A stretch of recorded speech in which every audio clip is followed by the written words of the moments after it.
جیسے عشق اور محبت میں ہی جو ہے کسی نے پہاڑ کھود کر کے دودھ کی نہر نکالی تھی، تو اب آج کے دور میں یہ چیز کیا نظر آتی ہے ہمیں؟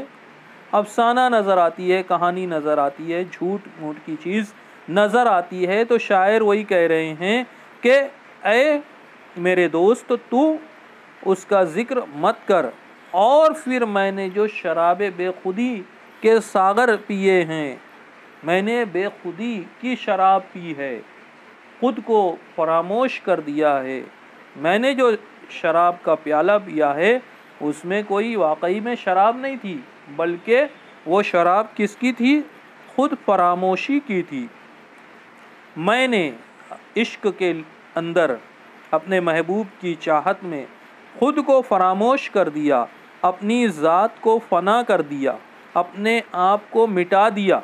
خود فراموشی کے وہ ساغر مجھ کو یاد آتے ہیں۔ جہاں بھی میری کوئی خواہش ہوتی تھی اور میرے محبوب کی ایک خواہش ہوتی تھی، تو میں اپنی خواہش کو اپنے محبوب کی خواہش پر قربان کر دیتا تھا۔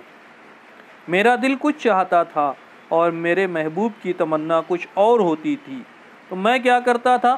خود کو فراموش کر دیتا تھا، ایثار اور قربانی سے کام لیتا تھا، اپنی آرزوؤں کو، خواہشات کو، تمناؤں کو، امنگوں کو میں نے اپنے محبوب کی خواہشات کے تابع کر دیا۔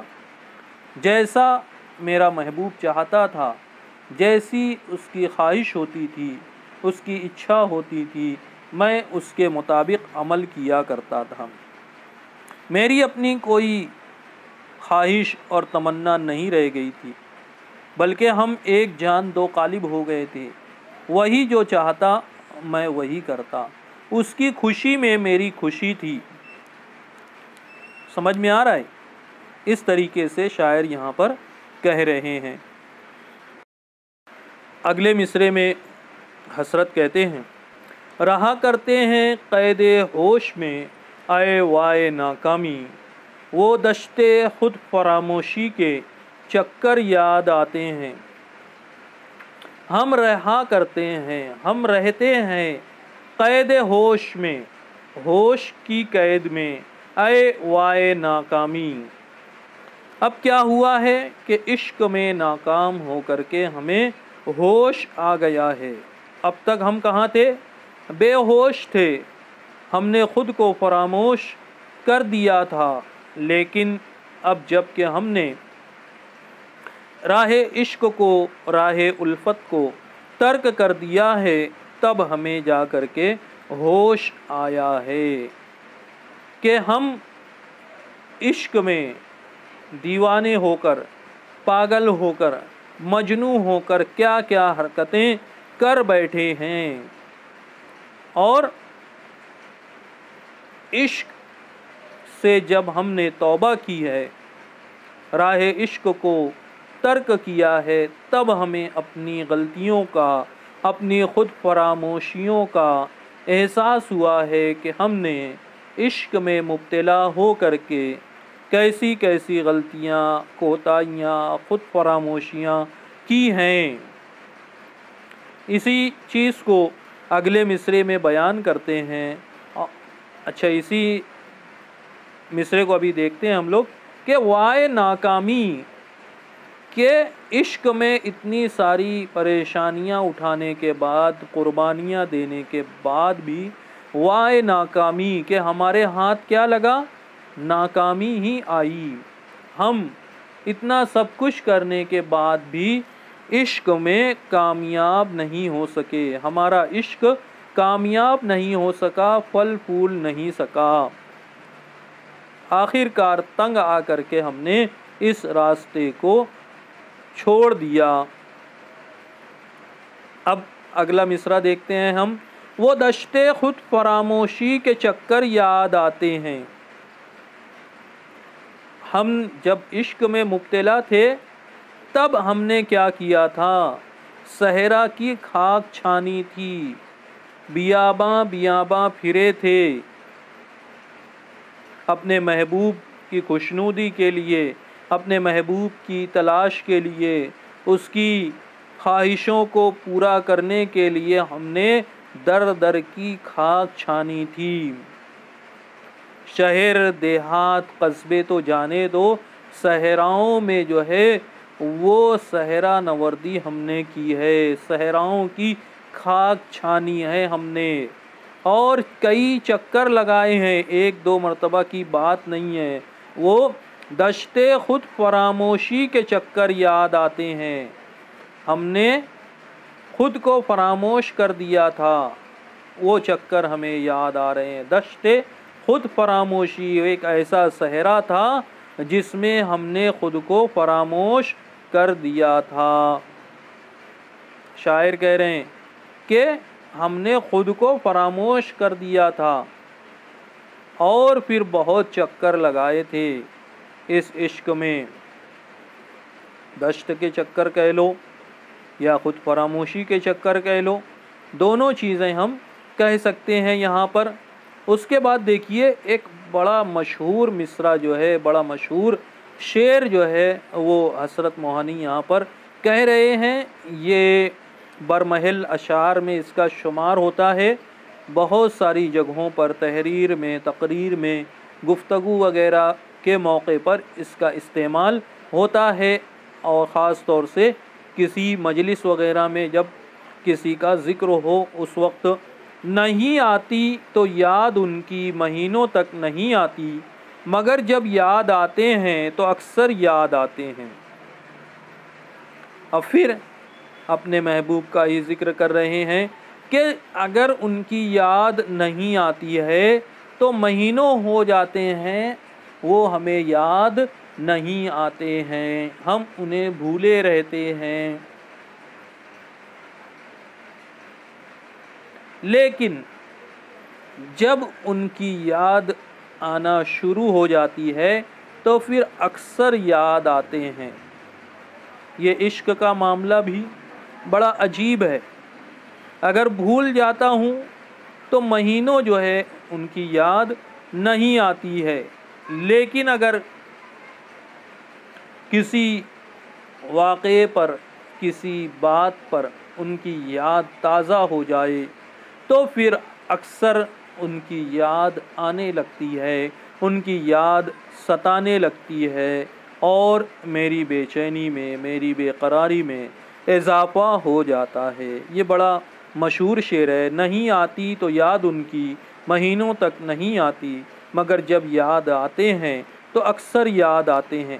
یہ بڑا مشہور شعر ہے اس غزل کا، اور خود حسرت موہانی کا، جیسا کہ میں نے ابتدا میں بتایا کہ اکثر جگہوں پر اس کا استعمال ہوتا ہے، اور اسی شعر نے اور اس جیسے دیگر اشعار نے حسرت کو زندہ رکھا ہوا ہے۔ اور بھی بہت سارے مشہور اشعار ہیں معاملات حسن و عشق کے، حسرت موہانی کے، جو غزل میں یا اردو شاعری میں ان کو زندہ رکھے ہوئے ہیں۔ اب مقطع دیکھتے ہیں۔ مقطع جیسا کہ آپ لوگ جانتے ہیں، غزل کے آخری شعر کو مقطع کہا جاتا ہے، جس میں شاعر اپنا تخلص استعمال کرتا ہے۔ یہاں پر آپ لوگ دیکھ سکتے ہیں لفظ حسرت پر جو ہے وہ تخلص کی علامت بنی ہوئی ہے، یہاں پر انہوں نے اپنا تخلص استعمال کیا ہے۔ یہاں غزل ختم ہوتی ہے، منقطع ہوتی ہے، اس لیے اسے مقطع کہا جاتا ہے۔ اور غزل کا جو ابتدائی شعر ہوتا ہے، غزل کا جو پہلا شعر ہوتا ہے، اسے مطلع کہا جاتا ہے۔ مطلع بنا ہے طلوع سے، طلوع ہونا، سورج کا طلوع ہونا، سورج کا نکلنا۔ اسی طریقے سے غزل کی ابتدا ہوتی ہے، غزل شروع ہوتی ہے، اس لیے اسے مطلع کہا جاتا ہے۔ غزل کے فن پر جب بات ہوگی تو اس سلسلے میں مزید باتیں سامنے آئیں گی کہ مطلع میں کیا ہوتا ہے، ردیف اور قافیے دونوں ہوتے ہیں۔ اسی طریقے سے جو جدید غزل ہے اس میں ردیف قافیے کی پابندی نہیں ہوتی، غیر مردف غزل بھی ہوتی ہے۔ وہ جب غزل کے فن پر گفتگو ہوگی اس وقت ہم دیکھیں گے۔ آئیے مقطع کا شعر دیکھتے ہیں۔ حقیقت کھل گئی حسرت تیرے ترک محبت کی، حقیقت کھل گئی حسرت تیرے ترک محبت کی، تجھے تو اب وہ پہلے سے بھی بڑھ کر یاد آتے ہیں۔ اب کہہ رہے ہیں حسرت اپنے آپ کو خطاب کر کے کہ اے حسرت تیرے ترک محبت کی حقیقت کھل گئی، تو یہ کہتا ہے کہ میں نے محبت کو ترک کر دیا ہے، میں نے محبت چھوڑ دی ہے، لیکن تیری اس دعوے کی حقیقت اب سامنے آ چکی ہے، تیرا یہ دعویٰ سچا نہیں ہے، تو اپنے دعوے میں جھوٹا ہے۔ اگر تو محبت کو چھوڑ دیتا، عاشقی کو ترک کر دیتا، تو پھر تجھے تیرے محبوب کی یاد نہیں آنی چاہیے تھی، لیکن یہاں تو یہ معاملہ ہے کہ تجھے تیرا محبوب برابر یاد آتا ہے، بلکہ اور زیادہ یاد آ رہا ہے، اکثر یاد آ رہا ہے۔ تو لاکھ کوشش کے باوجود اپنے محبوب کو بھول نہیں پا رہا ہے، اس لیے تیرا یہ دعویٰ ترک محبت کا یہ دعویٰ درست نہیں ہے، یہ دعویٰ جھوٹا معلوم ہوتا ہے۔ کیوں؟ اس کی وجہ بھی اگلے مصرعے میں بیان کر رہے ہیں۔